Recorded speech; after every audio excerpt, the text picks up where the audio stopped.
aqui começa a ficar cada vez mais importante, porque a gente vai ver não só anatomia, mas biomecânica, tá? Tanto é que o tópico 4 ali, a gente fala de trilhos anatômicos. Tem muita gente dentro da fisioterapia que trabalha com terapias manuais que fala, nossa, não sei o que, dos trilhos anatômicos. Não tem mistério, tá? O que a gente precisa entender? O que é um trilho anatômico? O sentido da articulação e o limite da articulação. Então, de forma meio resumida, o que significa um trilho anatômico? Significa o seguinte, a minha gaveta, ela abre e fecha num trilho, então ela tem um trilhozinho que ela está correndo, só que ela tem um limite, ela abre até aqui. Então eu tenho que saber qual é o sentido em que essa gaveta movimenta e qual é o limite dessa gaveta. A gente tem um livro que eu até coloquei nas referências aqui depois para vocês, que chama Fisiologia Articular do Capandi. Tá? Tem volume 1, 2 e 3. É o melhor livro para estudar biomecânica. Eu só acho que tem um defeito nele, é que ele coloca muito exato número, sabe? Então, tal articulação faz tantos graus de movimento. Tal articulação faz tantos graus de movimento. E o que acontece? A gente tem variações anatômicas de pessoas para pessoas. Então, talvez a minha cervical faça um pouco mais de movimento do que o da Beatriz, do que da Júlia, do que do João, do que da Letícia. Então, como é que a gente pode determinar que a graduação vai ser exatamente aquela ali? Então, às vezes, existem pequenas diferenças. Então, é o único defeito que eu acho. E tem um outro livro que eu coloquei na referência aqui também, que é o Cinesiologia Clínica de Brunstrom. Tá? Então, a gente tem que entender como funciona a articulação. Porque se eu vou trabalhar com movimento, eu tenho que saber qual é o sentido do movimento e qual é a amplitude de movimento que eu tenho. Tá? E mais, o que é uma articulação, o que é um complexo articular. Então, a primeira coisa que eu costumo falar para os meus alunos é o seguinte, vou estudar sistema articular, eu tenho que entender o seguinte, o ombro não é uma articulação, o ombro é um complexo articular. O joelho não é uma articulação, o joelho é um complexo articular. Então, a primeira coisa, tá? Eu sou de uma época, né, já entregando meio que a minha idade aqui, eu sou de uma época que a gente ia estudar, e no sistema articular não tinha o nome de sistema articular, tinha o nome de sistema de junturas. O que significa juntura? Ponto de encontro entre dois ossos. Ponto. Então, assim, qual é a definição de articulação? Articulação é o ponto de encontro entre dois ossos. Ponto. Ah, Felipe, mas esse ponto de encontro entre dois ossos é para gerar movimento, mas tem lugares que mexem mais, tem lugares que mexem menos. Ok, mas uma articulação é definida dessa forma. Articulação, ponto de encontro entre dois ossos. Beleza. Com que finalidade? Permitir movimento entre os dois ossos. Só que a gente vai ver dentro das classificações articulares, que a gente tem articulações que a gente chama de articulações imóveis. Tem articulações que são semimóveis. Tem articulações que são articulações móveis. Poxa, Felipe, qual é o sentido de eu ter uma articulação imóvel? Na verdade, toda articulação é o ponto de encontro entre dois ossos com a finalidade de permitir movimento, em algum momento. Então, por exemplo, no crânio, quando a criancinha está sendo formada, os ossos do crânio são todos separados. E a cabecinha está crescendo. Só que a cabecinha está crescendo e ela vai precisar passar pelo canal do parto. Só que o tamanho da cabeça é maior do que o tamanho do canal do parto. Então, essa criancinha, essa cabecinha vai precisar deformar para passar. Então, quem já teve a oportunidade de ver uma criancinha pós-parto normal, sabe que a criancinha nasce com a cabeça ovalada. E é por isso que o pai, que não é da área da saúde e que vai achar aquilo estranho, vai olhar e vai falar, meu filho nasceu com algum problema. A cabeça dele está com um formato estranho. Normalmente, vocês podem perceber que a enfermeira, o pessoal lá vai preparar, vamos preparar a criança para o pai ver. A primeira coisa que vai na cabeça é um lacinho, uma fitinha, algum enfeitezinho para não assustar muito o pai. Mas depois aquela cabeça vai se moldando, porque tem muita cartilagem ainda. E depois elas vão se soldando, esses ossos vão se soldando e formam, então, a calota craniana. Mas, a princípio, eles têm movimento para quê? Para permitir aquela deformidade, tá? Então, a gente vai ter a articulação sempre tem função de movimento, só que na fase adulta, algumas são consideradas imóveis, outras são consideradas semimóveis, outras são consideradas móveis. A gente vai ver as classificações, classificação morfológica, classificação funcional, que é uma classificação geométrica, e quando a gente estiver vendo isso, a gente vai entender o seguinte, o que é um trilho anatômico? Trilho anatômico é sempre um sentido do movimento, ou seja, em que movimento, em que sentido aquela articulação se movimenta? Em sentido sagital? Em sentido coronal? Em sentido transversal? Em que eixo, através de que eixo ela se movimenta? No eixo longitudinal? No eixo antero-posterior? No eixo látero-lateral? Isso vai ser extremamente importante toda vez que a gente for pensar, então, em biomecânica, tá? Então, avançando aqui, o que a gente vai ter? Tá? Então, a gente já começa a classificar as articulações de acordo com a capacidade da articulação em realizar movimento. Então, quando a gente pensa em classificação de acordo com a capacidade em realizar movimento, o que a gente vai ter? Articulações imóveis, articulações semimóveis e articulações móveis, tá? Pô, beleza, Felipe. Então, articulação imóvel. Qual é a função de uma articulação imóvel? Se você acabou de falar para a gente que toda articulação é um ponto de encontro entre dois ossos com a finalidade de permitir movimento. É que as articulações imóveis, em algum momento da vida, teve função de permitir movimento. E depois, não. Tem articulações que são menos móveis, permitem movimento, mas elas ficam numa região de proteção. Então, quem tem função de proteção não pode mexer muito. E eu tenho as articulações móveis que não têm nenhuma função de proteção. A função é específica de movimento. Então, ela precisa estar livre para estar movimentando o tempo todo. Isso na fase adulta. Quando eu estou dando aula de biomecânica para os meus alunos, eu sempre falo para eles o seguinte: quem mexe muito protege pouco. Quem protege muito mexe pouco. Então, por exemplo, as articulações entre os ossos do crânio, elas são imóveis. Por quê? Porque, na verdade, a função do crânio na fase adulta é proteção do encéfalo. Então, eu preciso ter uma proteção muito boa. Então, não existe, meus ossos do crânio não ficam se movimentando uns em relação aos outros. Mas, quando a gente está falando, por exemplo, de extremidade, eu vou ter muito movimento. Agora, onde eu vou ter mais ou menos movimento? Por exemplo, na coluna vertebral. Eu tenho que mexer o tronco? Tenho, mas eu não posso mexer muito, porque a medula passa por ali. Então, eu mexo, mas também não mexo tanto. Ah, eu mexo a caixa torácica? Mexo, porque eu tenho que inspirar e expirar, então eu tenho que mudar esse diâmetro, alterar o diâmetro de caixa torácica. Mas, ao mesmo tempo, eu não posso mexer demais. Por quê? Porque eu tenho uma estrutura nobre passando por ali, que vai ser a minha medula espinhal. Tá? Então, a primeira classificação que a gente vai ver é a classificação de acordo com a quantidade de movimento. Elas podem ser, então, imóveis, semimóveis ou móveis. Dentro das articulações imóveis, aí a gente vai ter 3 terminologias, então, de classificação. Que classificações que a gente vai ter? Então, ó, uma articulação imóvel, ela é chamada de uma articulação fibrosa. Então, o que a gente vai perceber? Que nessa articulação, a gente vai ter a formação ou a junção dos ossos por tecido fibroso. Tecido fibroso não permite movimento, tá? Então, eu vou ter articulações que na fase adulta não permitem movimento. Que articulações são essas? A gente vai chamar de suturas, a gente vai chamar de sindesmoses e a gente vai chamar de gonfoses. São as 3 classificações possíveis das articulações imóveis.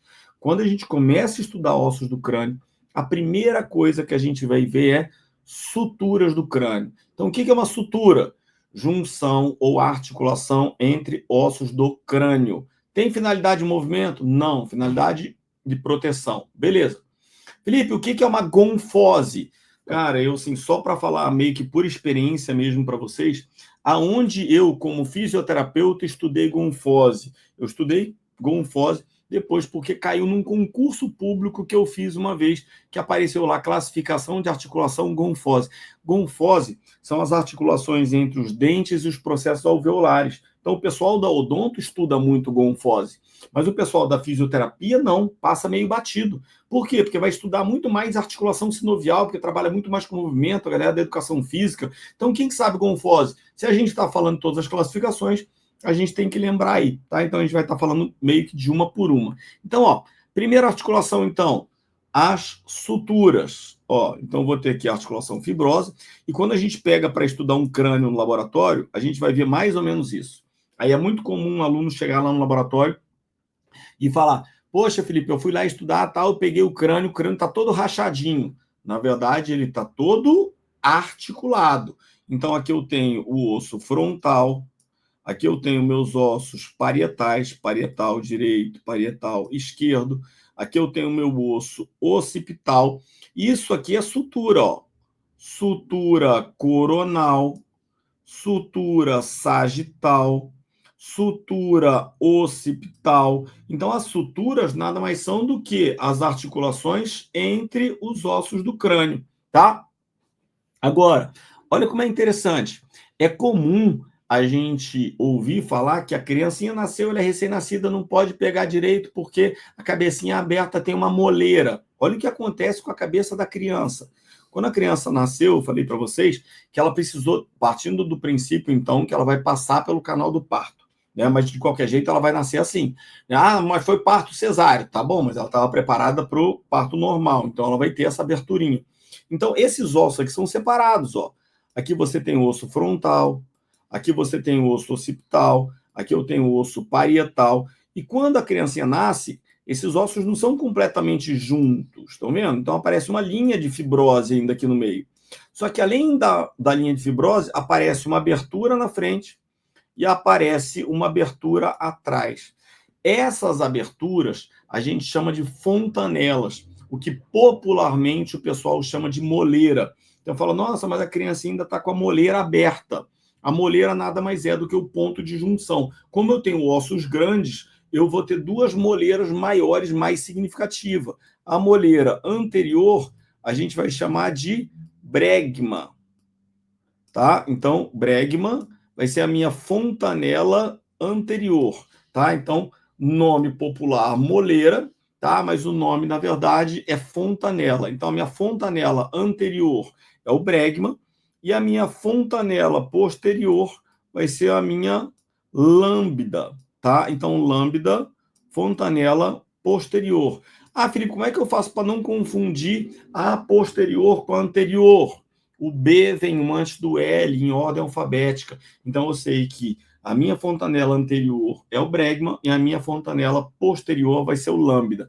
E aqui, se eu estou falando de articulação fibrosa, tá? Ou seja, de uma articulação do tipo sutura, sutura a gente só tem no crânio. Então, olha lá, osso parietal, osso occipital, entre o parietal e o occipital, sutura parieto-occipital ou sutura occipital.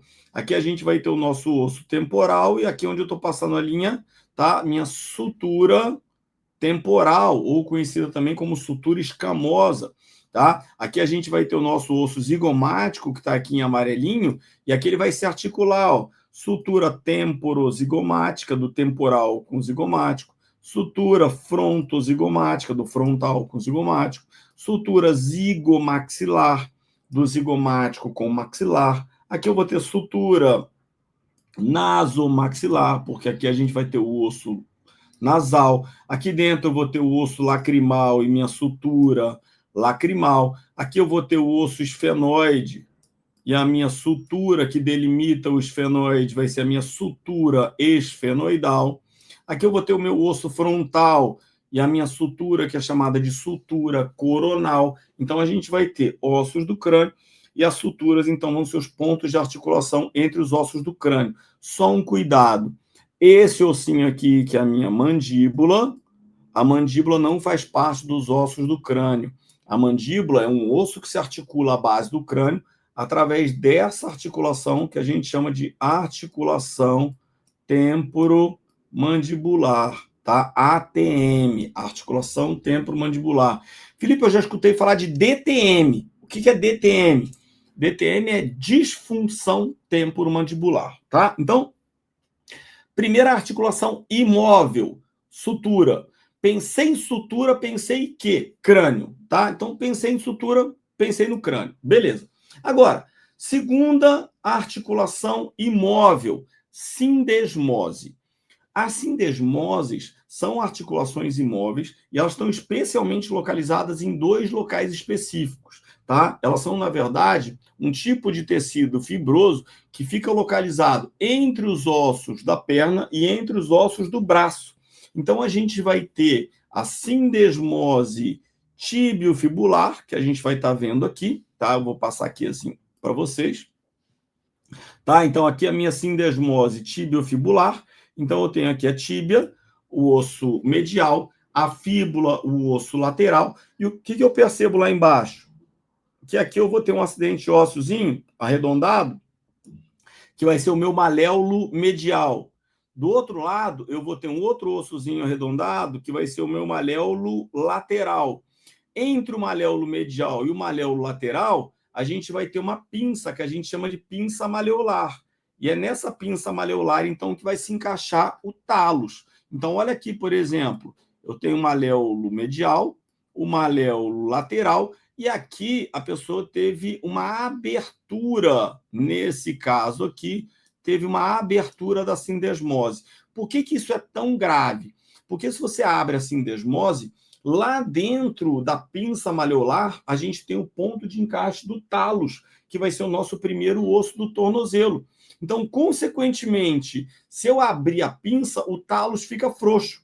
Se o talos fica frouxo, você perde completamente a estabilidade do pé. Então, aqui você vê, por exemplo, que tem um tratamento com uma transfixação, tá? Daqui da membrana, da sindesmose, para reposicionar. A mesma coisa acontece quando a gente pensa lá em cima na mão, tá? Na mão, no caso, no antebraço. Então, olha aqui, a entorse mais comum de tornozelo, tá? Lesão de ligamento talofibular anterior. Aqui eu tenho o talos, tá? Aqui eu tenho o ligamento tíbio-fibular, da tíbia com a fíbula. Aqui da fíbula com o talos. E aqui o calcâneo fibular, da fíbula com calcâneo. 3 ligamentos dando estabilidade. Aqui estão aparecendo. Está aparecendo esse, tá? O tíbio fibular, talo fibular anterior, talo fibular posterior, calcâneo fibular e aqui, então, o tíbio fibular posterior. Olha como é que a gente tem bastante ligamento na porção lateral do pé. Por quê? Porque a gente tem uma tendência de fazer inversão com plantiflexão. Esse aqui é o meu principal mecanismo traumático quando a gente pensa em entorse de tornozelo. Então, a maioria das entorses de tornozelo são entorses que acontecem com flexão plantar e inversão. Nessa flexão plantar com inversão, qual é a tendência? Ou romper o ligamento talofibular anterior, ou você pode ter uma abertura da pinça. É melhor romper o ligamento do que abrir a pinça, porque quando você abre a pinça, você fica com a estrutura toda frouxa, tá? Aqui a gente pode ver, então, correlacionado com a clínica. Olha o que aconteceu aqui, ó. Tá? Aqui é melhor eu passar a canetinha de outra cor, passar vermelha aqui, mesmo sendo maior. Aqui, olha o que está acontecendo aqui, ó. Eu tenho lá a minha pinça maleolar e você percebe que houve um afastamento, um distanciamento aqui, ó, onde eu passei no meio. Consequentemente, o talos ficou frouxo, tá? Essa é uma imagem aqui cirúrgica. Deixa eu voltar para a canetinha preta. Essa é uma imagem aqui cirúrgica de uma transfixação aqui dos músculos fibulares, tá? E dos ligamentos, que são ligamentos laterais, e são músculos, então, que vão cruzar por trás do maléolo lateral, dando estabilidade, então, lateral no tornozelo, extremamente importante.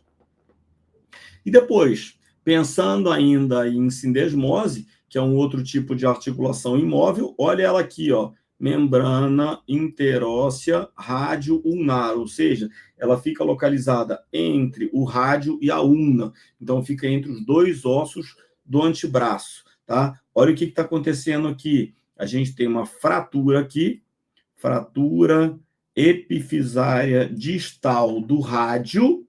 Ah, Felipe, mas essa fratura epifisária distal do rádio, o que a gente pode ver de característica diferente aqui? A gente vai falar disso aqui depois, ó. Aqui a gente tem uma linha de crescimento ósseo e aqui a gente tem uma linha de crescimento ósseo. Significa que essa fratura aconteceu em uma criança. Então, só de olhar para o raio-x a gente sabe. Vai ter um problema aqui de membrana, porque vai romper a sindesmose. Ele vai ter um problema aqui, porque ele vai ter que calcificar, mas por se tratar de uma criança, o tratamento vai ter que ser diferente, porque tem uma linha de crescimento ósseo, que é uma articulação considerada uma articulação cartilaginosa, semi-imóvel, que a gente vai chamar de sincondrose, que a gente vai ver daqui a pouco, tá bom? Então, suturas que a gente viu até agora, ou articulações imóveis que a gente viu até agora, sutura, crânio, sindesmose, antebraço e perna, e depois Para fechar as articulações imóveis, a gente tem o que a gente chama de gonfoses. Felipe, o que é uma gonfose? Gonfose, então, é a articulação, isso que está aparecendo para a gente aqui, ó, ponto de articulação lá da raiz do dente, lá no processo alveolar. Então, todos esses azuizinhos que estão aparecendo para a gente aqui, ó, são pontos de gonfose, ou seja, ponto de articulação dos dentes. Aí você vai ver que a raiz do dente se articula lá no processo alveolar, e aí a gente vai ter uma gonfose, que para a gente, então, em relação ao movimento, não vai ser tão importante. Beleza? Então, o que a gente vai ter que lembrar aqui de cara, tá? Primeira classificação de articulação, articulação imóvel. Quem são as articulações imóveis? Suturas do crânio, sindesmoses, perna e braço, tá? Então, são as membranas interósseas, tá? E gonfoses, então, quando a gente estiver falando de dente. Depois, avançando, a gente vai ter as articulações que a gente chama de articulações semimóveis. Então, o que é uma articulação semimóvel? É que ela mexe, mas não mexe tanto. Então, qual a característica? Ela é uma articulação que a gente chama do tipo cartilaginosa. Então, o que significa isso? A cartilagem, ela permite movimento, mas ela não permite tanto movimento. A cartilagem, diferente do osso, ela é maleável. Então, ela permite algum movimento, mas não permite tanto movimento. Só que das articulações cartilaginosas, de acordo com a característica delas, a gente vai dividir essas articulações cartilaginosas em dois grupos. Primeiro grupo, sínfise. Segundo grupo, sincondrose. Felipe, o que é uma sínfise? É só você pensar, sínfise púbica. Toda sínfise tem como característica ter um disco fibrocartilaginoso interposto entre as superfícies ósseas. Então, se eu tenho um disco fibrocartilaginoso interposto entre as superfícies ósseas, a função é amortecer o impacto entre aqueles dois ossos. Exemplo, tá aqui, ó. Eu posso não conhecer nada de anatomia, mas eu já ouvi falar desse cara aqui, ó. Disco intervertebral. Entre os corpos das vértebras, a gente vai ter o disco intervertebral. Nunca ouvi falar, mas você já deve ter conhecido alguém que tem hérnia de disco. Então hérnia de disco, hérnia significa extravasamento do disco. Que disco? Do disco intervertebral. Significa que ele saiu do espaço dele e passou para um outro espaço. Então, o grande problema da hérnia não é o cara que está se deslocando, é para onde ele está se deslocando, porque eu estou saindo do meu lugar e eu estou indo para o lugar de outro. Então, eu vou incomodar o outro. Então, o problema da hérnia de disco, numa protrusão, que é o abaulamento, ou para uma extrusão, que é a ruptura completa dos anéis fibrosos e deslocamento completo do núcleo pulposo, é para onde ele está indo. Porque dependendo de para onde ele está indo, ele pode comprimir a medula, ou ele pode comprimir, que é o mais comum, as raízes dos nervos espinhais, que é o que a gente vai ter, então, as chamadas de radiculopatias. Beleza? Então, toda sínfise tem um disco interposto. Aonde a gente vai mais tem sínfise? Na coluna vertebral, todos os discos intervertebrais. E o que é uma sincondrose? Sincondrose, a gente pega o principal exemplo, é esse aqui, ó, cartilagem costal.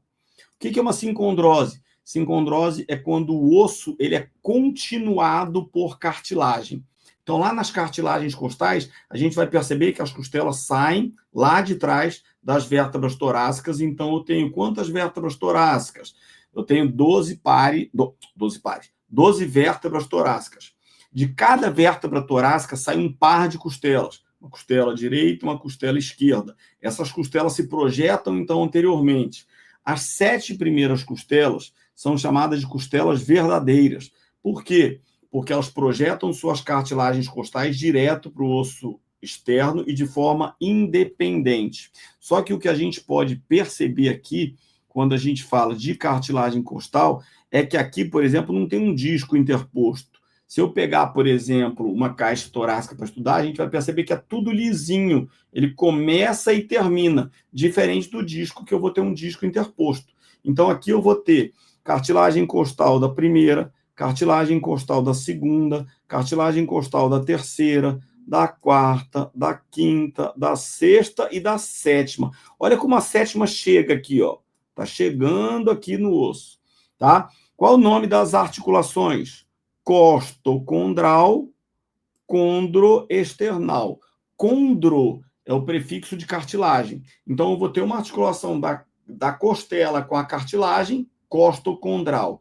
Uma articulação da cartilagem com o externo, condroesternal. Só que eu não tenho um ponto, ele é lisinho, ele vai direto um para o outro. Então, as 7 primeiras costelas são chamadas de costelas verdadeiras. Depois a gente vai ter, ó, 8ª, 9ª e 10ª. Elas chegam também, só que elas não chegam de forma direta, elas chegam de forma indireta, tá? Então, elas são chamadas de costelas falsas. Então, elas vão estar chegando aqui e elas se articulam com a cartilagem da 7ª. Então, aqui, ó, ponto de chegada aqui do outro lado, que está mais limpinha a imagem, tá? Essa aqui é a 8ª, essa aqui é a 9ª e essa aqui é a 10ª, ó. Então, 8ª, 9ª e 10ª são chamadas de costelas falsas. Por quê? Porque possuem uma articulação indireta. 11ª e 12ª a gente vai chamar, então, de costelas flutuantes. Por quê? Porque elas saem, mas não tem ponto de articulação anterior, tá? Então, elas estão saindo, mas não estão chegando. Então, lembrando, a articulação cartilaginosa a gente tem 3 tipos. Sínfise, sindesmose, e a gente tem também, 2 tipos, sínfise e sincondrose. Tá? A sincondrose, a gente pensa direto em cartilagem costal. Só que quando a gente está estudando na criança, a gente percebe que a criança ainda tem as linhas de crescimento ósseo. A linha de crescimento ósseo é cartilagem. Então, a gente também considera as epífises de crescimento ósseo, ou placas de crescimento ósseo, ou metáfises ósseas, como vocês quiserem chamar, de sincondroses, tá? Então, avançando aqui, o que a gente vai ter? Aqui a gente pode ver, então, numa peça anatômica em corte sagital, o que eu estou vendo aqui, tá? Poxa, Felipe, não estou entendendo muito bem essa imagem. Olha esse lado aqui, ó. Aqui eu estou vendo o sacro, tá? Então, aqui eu tenho o promontório sacral, que vai ser a base do sacro. Aqui eu vou ter o corpo, a representação do corpo de S1. Aqui eu vou ter a 5ª vértebra lombar, 4ª vértebra lombar, 3ª vértebra lombar, 2ª vértebra lombar. E o que a gente está vendo aqui? Entre elas tem isso aqui, ó, disco intervertebral, ó. Disco intervertebral, disco intervertebral, tá? O disco intervertebral, então, é uma sínfise que fica um disco que fica interposto entre os corpos vertebrais. Qual o problema? O problema é que se eu olhar, por exemplo, uma ressonância ou uma tomografia, o que eu posso encontrar? Esse disco aqui, ele pode extravasar e pode fazer isso aqui, ó. O disco extravasa e começa a comprometer esse cara que está passando aqui atrás. Mas esse cara que está passando aqui atrás é a minha medula espinhal. Então, ali eu tenho a passagem da medula espinhal, eu tenho a passagem dos nervos espinhais, das raízes nervosas. Por isso, a pessoa que tem uma hérnia de disco, ela vai ter uma dor irradiada no sentido de uma perna ou da outra. Por quê? Porque compromete a inervação que está passando logo posterior. Felipe, eu posso ter uma hérnia de disco e não ter sintomatologia nenhuma? Pode também. Eu posso ter uma hérnia de disco e não sentir nada, tá? Mas por quê? Porque ele herniou, extravasou, mas não comprimiu ninguém. Mas é raro. Aqui a gente já está vendo, então, as partes posteriores da vértebra. Ó. Processo espinhoso, aqui os ligamentos interespinhais dando sustentação, tá? Aqui medula espinhal, aqui aberto a gente já pode ver a nossa dura mater, né? A meninge que reveste de forma mais externa aí a nossa medula espinhal. Então a gente já pode ver que tudo isso aqui, na verdade, é sínfise, tá? Então a gente está vendo aqui as sínfises, tá? Que estão representadas aqui, então, pelos nossos discos intervertebrais. Olha ele aí, ó. Disco intervertebral, formado, então, por anéis fibrosos e por uma região central que a gente chama de núcleo pulposo. O que é importante isso? Qual é a função dos discos intervertebrais? Amortecer impacto entre as vértebras. Então, vamos supor que isso aqui seja L3 e que isso aqui seja L4. O que significa? L3, 3ª vértebra lombar, L4, 4ª vértebra lombar. Toda vez que eu faço um movimento, por exemplo, de flexão, eu vou jogar a minha 3ª vértebra lombar para frente, o disco vai para trás. Toda vez que eu faço extensão, eu jogo a minha coluna para trás, o meu disco vai para frente. Então, ele funciona como se fosse uma mola, amortecendo impacto. Só que aqui eu tenho uma vista anterior e aqui eu tenho uma vista que a gente chama de vista lateral. Aqui a gente percebe que essas vértebras aqui são vértebras torácicas. A gente vai falar na outra live, quando a gente estiver falando só de osso, característica de osso por osso. As vértebras torácicas têm isso aqui, ó, fóvea costal transversa. O que significa isso? As fóveas costais nada mais são do que pontos de articulação da vértebra com as costelas. Só as únicas vértebras que se articulam com as costelas são as vértebras torácicas. Então, eu tenho 12 vértebras torácicas, 12 costelas. Toda vez que eu vejo uma vértebra e que eu encontro essas bolinhas aqui de lado, opa, vértebra torácica. Por quê? Porque tem fóvea costal e fóvea costal transversa. E aí eu percebo que quem está passando lá atrás? Quem está passando lá atrás é a medula, e esses amarelinhos saindo aqui, ó, são os meus nervos, nervo espinhal. Então, olha o que acontece. Se esse disco aqui extravasa para trás, tá? Lá atrás da coluna a gente vai ter um ligamento que é extremamente resistente, que é o nosso ligamento longitudinal posterior. Então, ele não vai deixar a hérnia extravasar para trás. Então, essa hérnia vai extravasar para trás e para o lado. Por isso, normalmente, a sintomatologia de quem tem hérnia de disco é uma dor irradiada ou para a perna direita, posteriormente, ou para a perna esquerda, posteriormente. Por quê? Porque dificilmente ela vai conseguir comprimir lá o ligamento longitudinal posterior, tá? Então, essa é a grande função, então, dos nossos discos. E aí a gente percebe a relação, ó, relação do tamanho do disco na região cervical, que é na região do pescoço, na região dorsal, que é na nossa região, então, da coluna torácica, das 12 vértebras torácicas, e na região da lombar, que é a região inferior. Felipe, mas por que eu tenho discos maiores na lombar, discos menores na cervical? Porque as cervicais são pequenas, sustentam muito menos carga. As lombares estão lá embaixo, sustentam muito mais carga. Então, quem sustenta mais carga acaba tendo que ter um disco maior, mais reforçado, para dar sustentação para isso. Então, olha o que a gente consegue perceber aqui, ó. Aqui eu percebo que toda vez que a minha coluna está se movimentando, o que acontece? Eu tenho o corpo vertebral da vértebra de cima, o corpo vertebral da vértebra de baixo, e eu tenho uma relação direta desses corpos vertebrais aqui para poder gerar esse movimento. Peraí, deixa eu... Isso. Para poder gerar esse movimento, ó. Então, olha o que está acontecendo aqui. A cada movimento que eu faço na coluna, então, uma vértebra comprime, né, de forma superior para inferior, inferior para superior, mas de forma axial, e aí, consequentemente, a gente vai ter a movimentação e o estresse que vai acontecer nos discos intervertebrais. Quem tem uma tendência de ter hérnia de disco? Depende. Pode ser uma pessoa nova? Pode, mas as discopatias normalmente estão associadas a pessoas mais velhas, né? Mas eu posso ter o que a gente chama também de overusing, por exemplo. Então, tem algumas profissões, por exemplo, que favorecem a hérnia de disco. É comum, por exemplo, em dentista, hérnia de disco cervical, por causa da postura. É comum em alguns atletas, hérnia de disco lombar. É comum na pessoa que está com sobrepeso, hérnia lombar. Por quê? Porque ela está ali para amortecer. Mas ela tem uma capacidade de amortecimento, ela tem um limite de amortecimento. Então, uma coisa que é extremamente importante, a perda de peso. Se você perde peso, qualquer doença articular degenerativa vai ter uma resposta melhor, tá?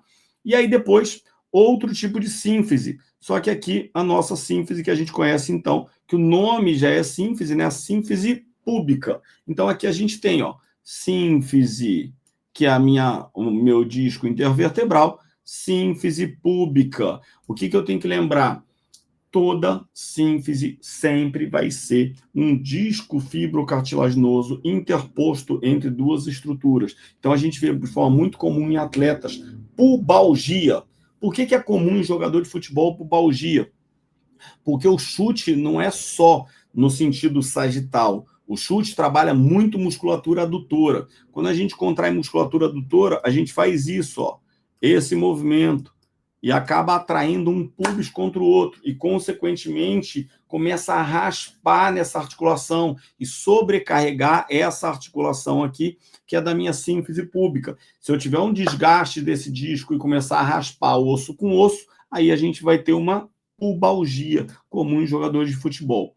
E olha a nossa sincondrose aí, tá? Aqui eu tenho um externo só o osso, a gente divide esse externo em manúbrio do externo, corpo do externo e aqui o apêndice xifoide do externo, beleza, tá? Desculpa, minha letra aí não tá nada boa.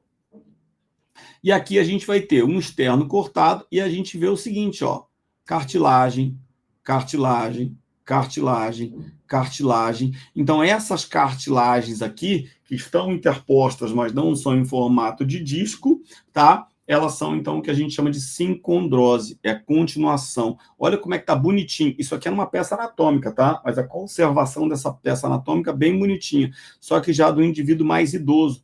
Quando a pessoa vai ficando mais velha, o que vai acontecendo? Vai calcificando. Então, a gente percebe que ele perdeu a sincondrose e já está todo calcificado nessa região aqui. E aqui, como eu tinha falado para vocês, lá naquele ossinho que a gente viu naquela fratura, que eu falei para vocês, olha, nessa fratura aí, o que aconteceu? Nessa fratura aqui é uma fratura em criança. Por que eu sei que é uma fratura em criança? Porque tem isso aqui, ó, placa epifisária ou placa de crescimento ósseo. Essa placa epifisária é uma placa de cartilagem hialina que ela permite, então, o crescimento dos ossos longos. Então, quando eu estou olhando para cá, ó, parece que esse osso está quebrado.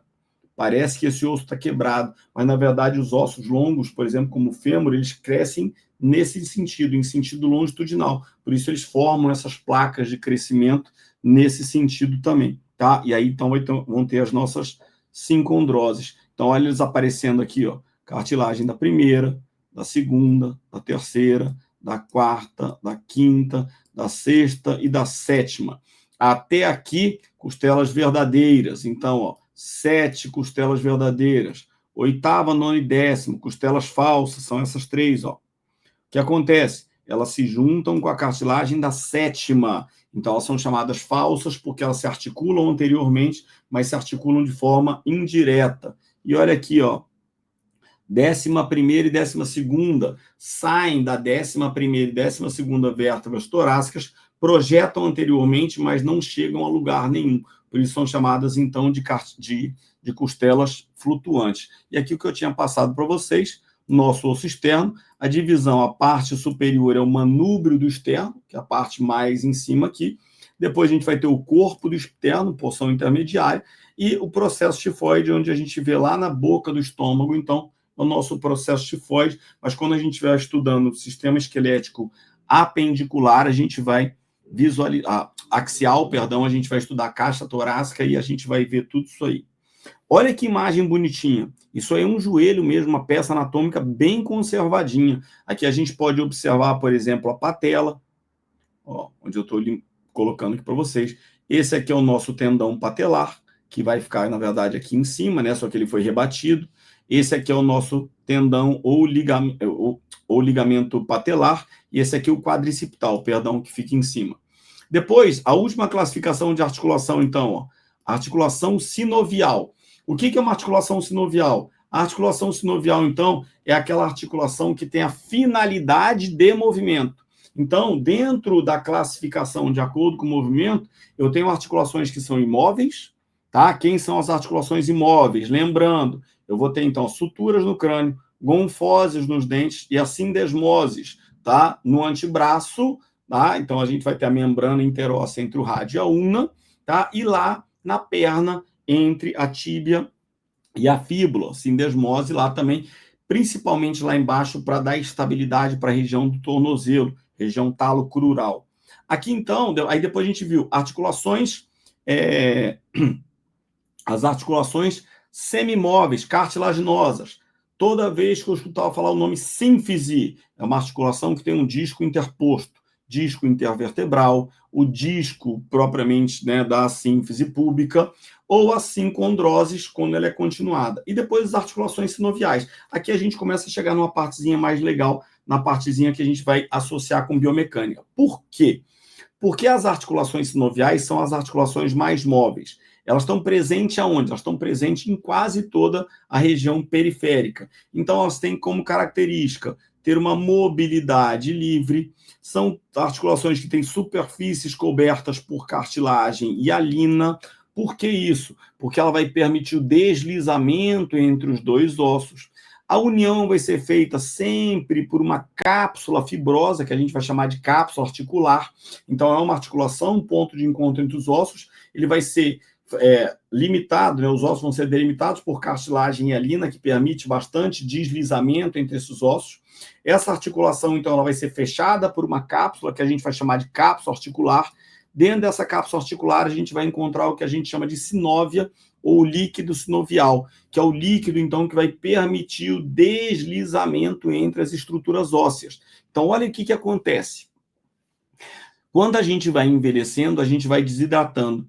Consequentemente, a gente também vai perdendo o líquido sinovial. E aí, o que vai acontecendo, principalmente nas articulações que têm mais carga? Elas vão degenerando. Então, a degeneração das articulações é o processo que a gente chama, então, de artrose ou osteoartrite. Então, quando a gente está falando de osteoartrite ou artrose, a gente está falando de um processo articular degenerativo. Então, normalmente está associado à sobrecarga ou à idade.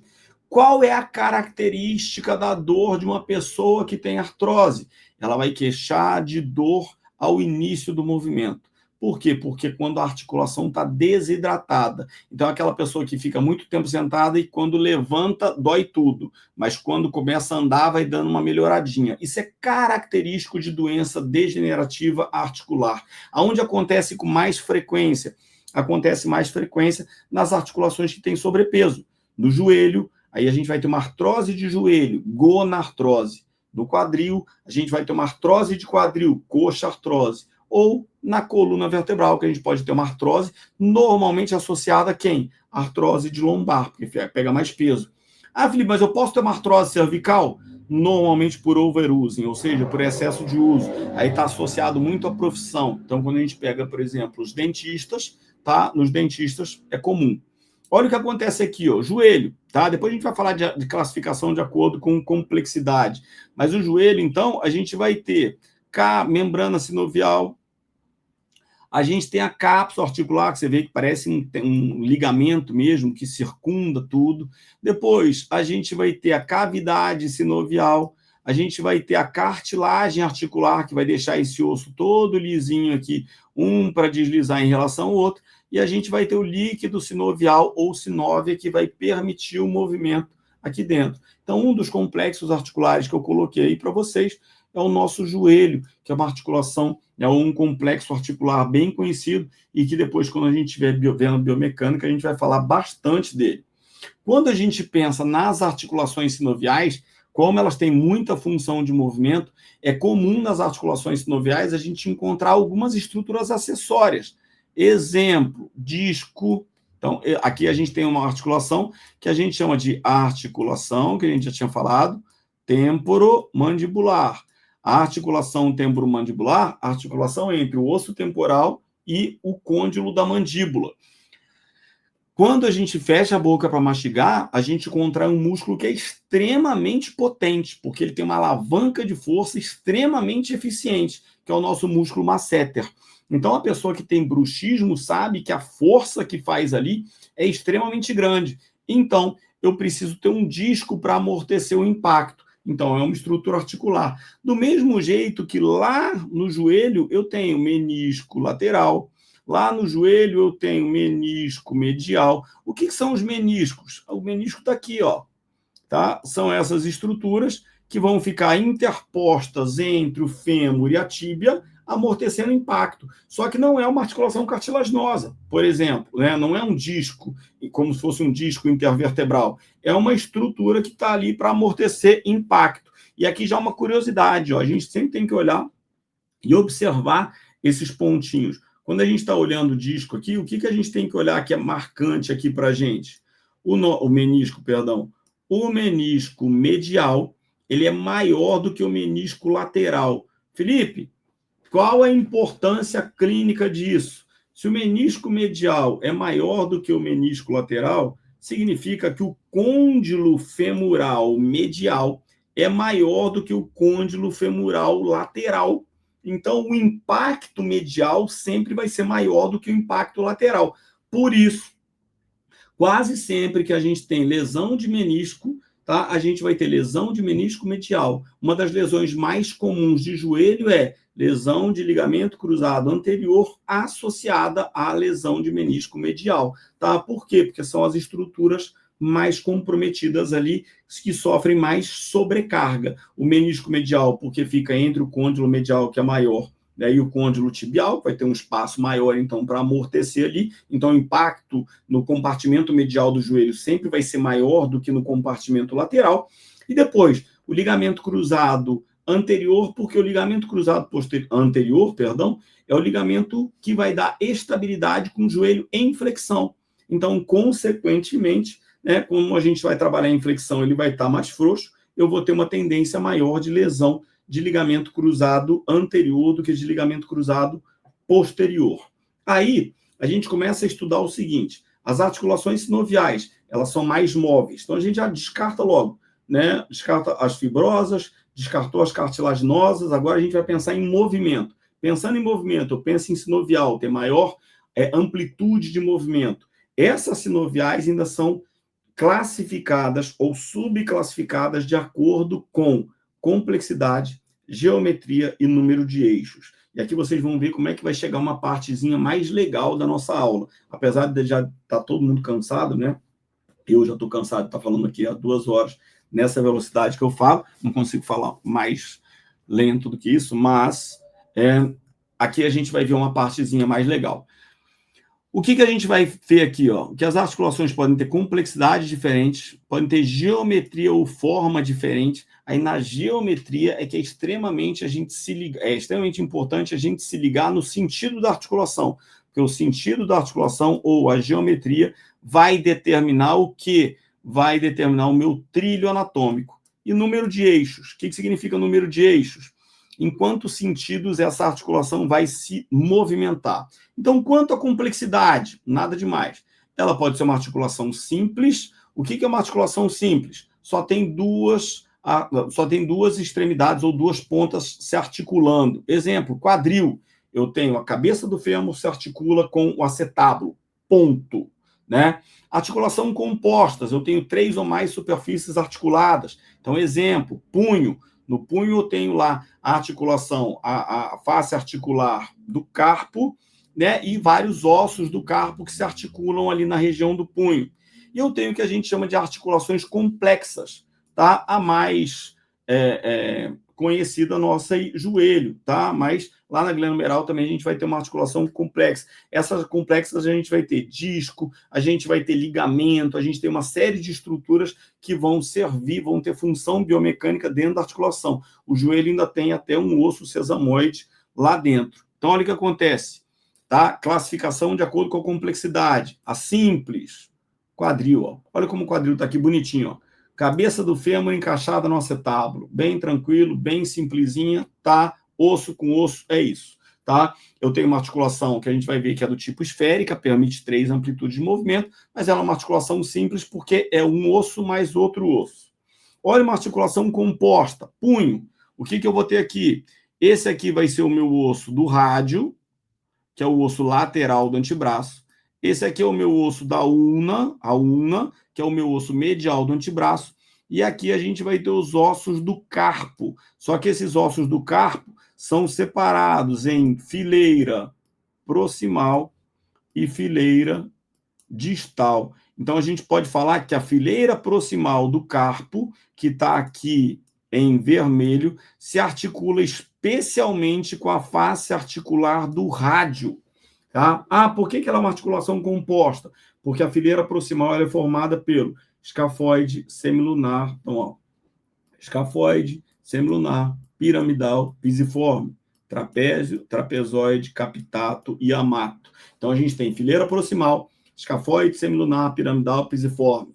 Fileira distal, trapézio, trapezoide, capitato e amato. Quem se articula com o rádio, com a extremidade distal do rádio, a fileira proximal. Então, a gente tem uma articulação composta. Por quê? Porque a gente tem 3 ossos quase aqui, escafoide, semilunar e piramidal, se articulando aqui nessa região do punho, tá? Então, uma articulação mais complexa. Tratamento do punho, tratamento de síndrome do túnel do carpo, por exemplo, são tratamentos mais complexos. Por quê? Porque a gente está tratando uma articulação composta. Não é uma articulação simples, só tem um osso em contato com o outro. Ali eu vou ter vários ossinhos e os pontos de articulação de cada osso são determinantes para isso, tá? E aqui, então, nossa articulação complexa, tá? O que é uma articulação complexa, então? Então, eu vou ter vários ossos se articulando, fêmur tibial, fêmur patelar, tíbio fibular, proximal. Aí eu vou ter os meus ligamentos, ligamento colateral lateral, colateral medial, cruzado anterior, cruzado posterior, menisco femoral, ou seja, eu tenho uma série de estruturas, né? Eu tenho meu menisco medial, meu menisco lateral, ou seja, ela é uma articulação mais complexa. E a biomecânica dessa articulação do joelho também vai ser mais complexa. Por isso que a gente vai estudar, na hora que a gente for estudar joelho, ombro, a gente tem umas articulações que biomecanicamente elas são mais complexas, o funcionamento delas, tá?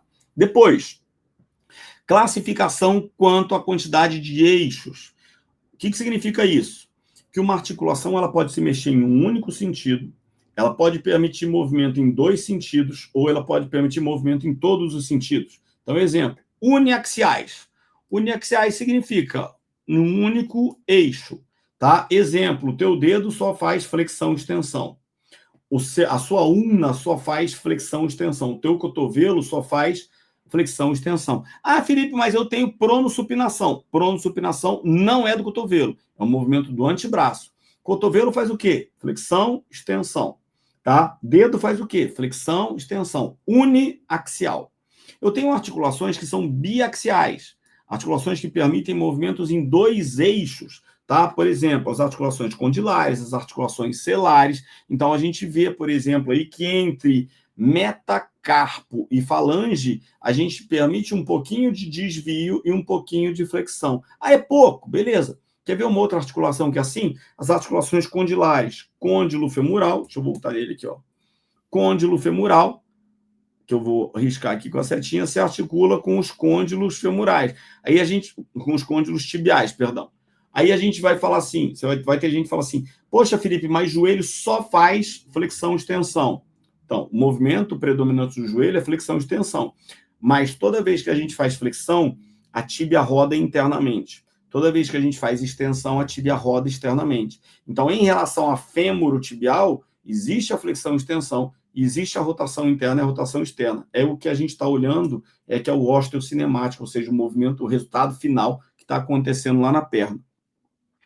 E as triaxiais significa que elas se movimentam em três eixos, ou seja, a gente também chama essas articulações de articulações tridimensionais, tá? Então, são as articulações mais móveis do corpo. Quem são elas? Glenomeral ou escapulomeral, articulação do ombro, você percebe que o teu ombro gira em todos os sentidos, e depois a coxofemoral, articulação do quadril. Essas articulações, vocês vão perceber que ela é uma articulação formada por uma bola que se encaixa com uma concavidade. Então, consequentemente, essa bola nessa concavidade, ela pode girar em todos os sentidos, tá? E aqui, as principais classificações, tá? Então, sei que a galera tá cansada aí, mas eu tô acelerando aí, a gente já vai acabar essa primeira live com o primeiro conteúdo aí, tá? Qualquer coisa vai mandando no chat aí, a gente vai, se precisar parar antes, a gente para, senão a gente vai terminar todo esse conteúdo e depois a gente deixa gravado, né, e avança para o outro. Mas vão ficar umas aulas meio longas mesmo. Classificação quanto à geometria. Então, olha a geometria disso aqui, quanto à forma, tá? Então, essa articulação, ela é chamada de gínglimo ou dobradiça. Então, a gente chama particularmente de quê? Dobradiça. Qual é a característica da dobradiça de uma porta? A porta só abre em um sentido. Então, a articulação do tipo dobradiça mais clássica vai ser qual? Cotovelo. Então, aqui eu tenho minha articulação do cotovelo, aqui eu tenho o meu ossinho posterior do cotovelo, que a gente chama de olecrano da ulna. Felipe, eu faço aqui movimento no cotovelo? Flexão e extensão. Só flexão e extensão. Pronação e supinação são movimentos que não são do cotovelo, são movimentos que são do antebraço, tá? Então, lá no cotovelo, a gente só faz flexão e extensão. Depois, a gente tem uma outra articulação que é bem parecida com essa aqui. Olha quem é.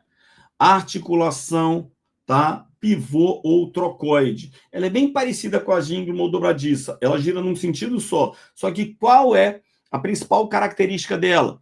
Ela tem um pivô e o osso gira ao redor desse pivô. A articulação entre C1 e C2. Primeira vértebra cervical, atlas. Segunda vértebra cervical, axis. Então, por que essa articulação é tão importante? A gente vai ver depois quando a gente estuda sistema esquelético, que a gente classifica as vértebras cervicais em vértebras típicas e vértebras atípicas. O que é uma vértebra atípica? Uma vértebra diferente. As vértebras C1 e C2, atlas e axis, são as únicas vértebras atípicas, ou seja, diferentes das outras. Por quê? Porque C2 não tem corpo, tem o corpo e tem um processo odontoide, que está localizado aqui em cima, e C1 não tem corpo. Qual a finalidade? A finalidade é formar esse tipo de articulação. Por quê? Porque a minha cervical precisa permitir um movimento de rotação maior do que todos os outros segmentos da coluna. Para quê? Para permitir eu ter um maior campo de visão. Então, olha como é que ela funciona. Eu tenho um processo odontoide e sobre o processo odontoide eu vou ter o atlas girando. Então, esse meu atlas vai estar girando sobre o processo odontoide o tempo todo. Ó. Então, o atlas, a vértebra de cima, o axis, a vértebra de baixo. O movimento entre C1 e C2 proporciona, então, maior amplitude de rotação. Isso é extremamente importante quando a gente pensa, então, na coluna cervical. Aqui eu tenho mais um videozinho que eu separei para vocês. Ó. Aqui eu tenho uma vista lateral. Olha como é que é legalzinho isso aqui. Ó. Aqui eu vou ter uma vista superior. Então, se eu estou olhando de cima, eu percebo que o atlas ele gira sobre o axis.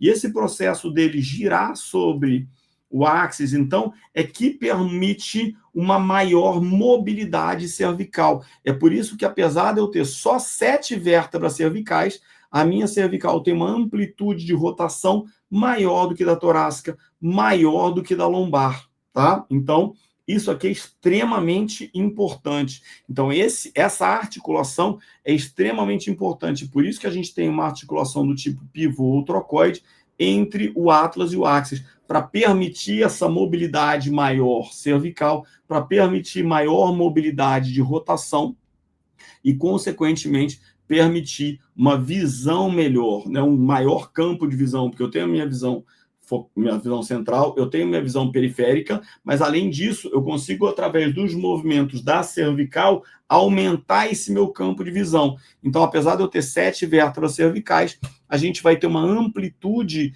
de movimento muito maior aqui e muito mais significativa, tá? Então, vamos voltar lá para o nosso... Deixa eu tirar esse cara aqui.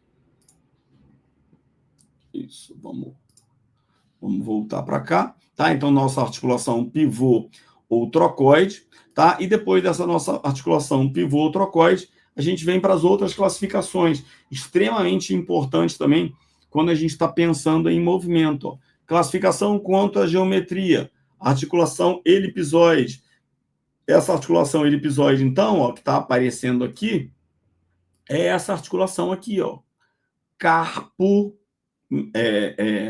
radiocarpal, ou seja, entre o rádio e os primeiros ossos do carpo. Quem são os primeiros ossos do carpo? Escafoide, semilunar, piramidal. Tá? O pisiforme já fica lá na outra extremidade, se articulando lá com a ulna. Então, meu ponto de articulação principal no punho, escafoide, semilunar, piramidal, lá com a face distal, né, do meu rádio, e aí, consequentemente, a gente tem uma articulação do tipo elipsoide, tá? Que permite... Olha uma articulação, outra classificação de articulação, articulação celar, tá? Articulação em cela, tá? Aonde que a gente encontra?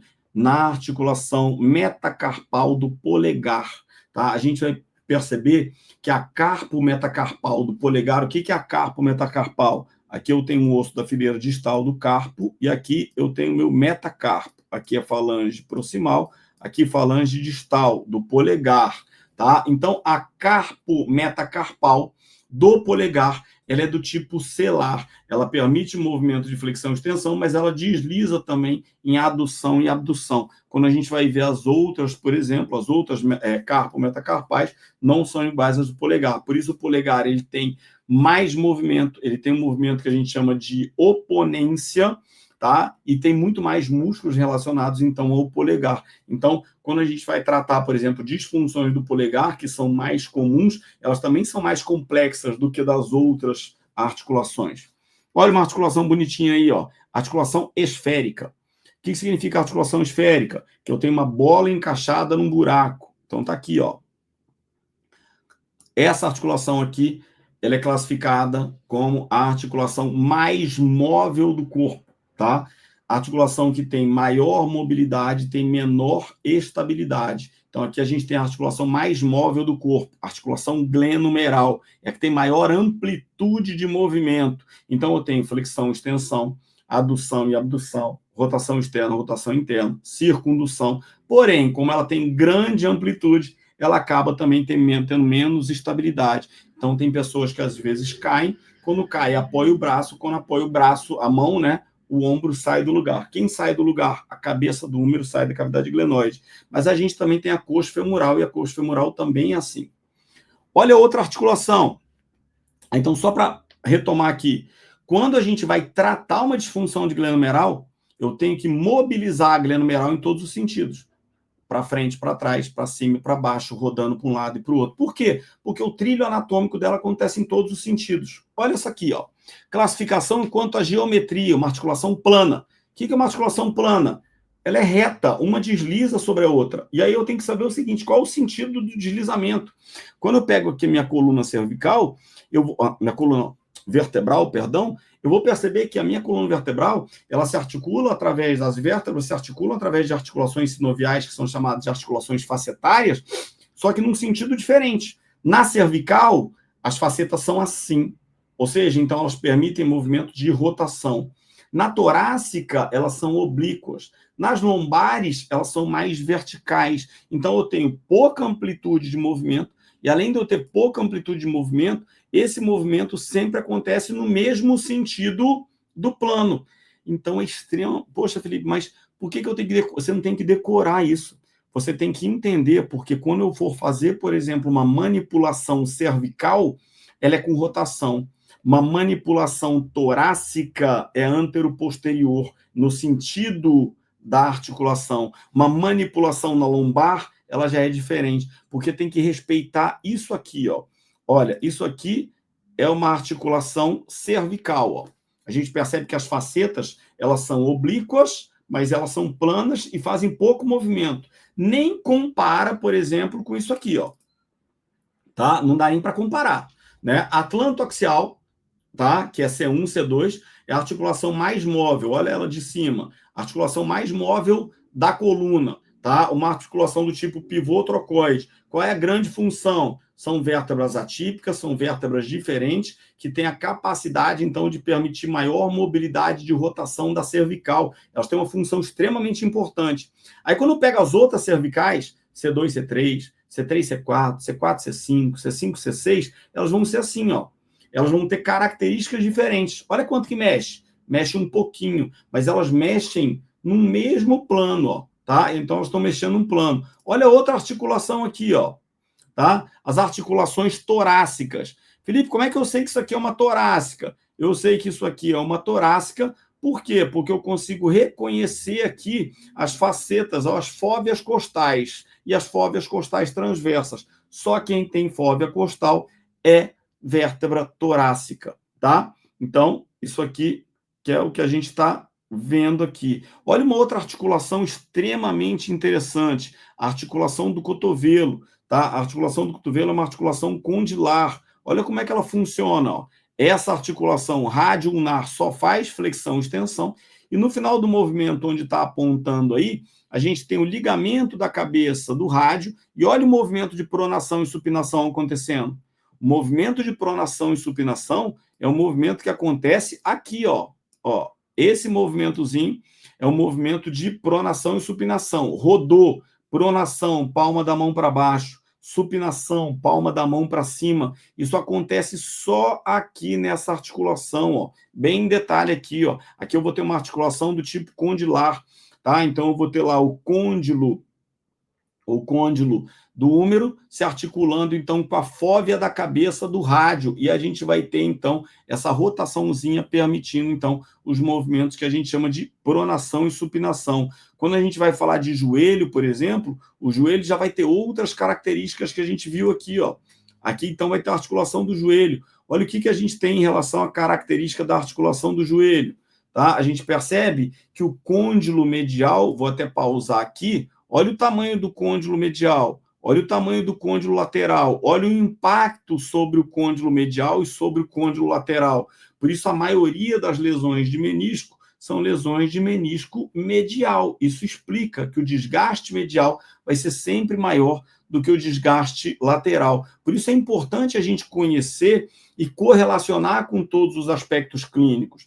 Quando eu estou pegando meus alunos, por exemplo, e trabalhando uma disciplina que é uma disciplina aplicada, para a gente falar, então vamos trabalhar articulação. Amanhã é dia, né? O pessoal da ortopedia, a gente vai pegar pacientes ortopédicos e amanhã eu convidei alguns pacientes para aula que são pacientes para tratamento de coluna. Se vai tratar cervical, trata de um jeito. Se é torácica, é de outro jeito. Se é lombar, de outro jeito. Por quê? Porque o sentido das articulações é diferente. Olha aqui, ó. Vértebra cervical e vértebra torácica. A torácica em cima, a cervical embaixo. Olha como é que o movimento é diferente nelas.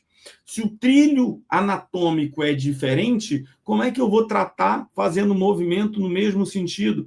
Então, o movimento sempre tem que respeitar o sentido anatômico, tá? Então, a gente vai estar sempre respeitando o sentido anatômico. E aqui, a gente tem um resumo do sistema articular, tá? Esse resumo aqui eu tirei, deixei com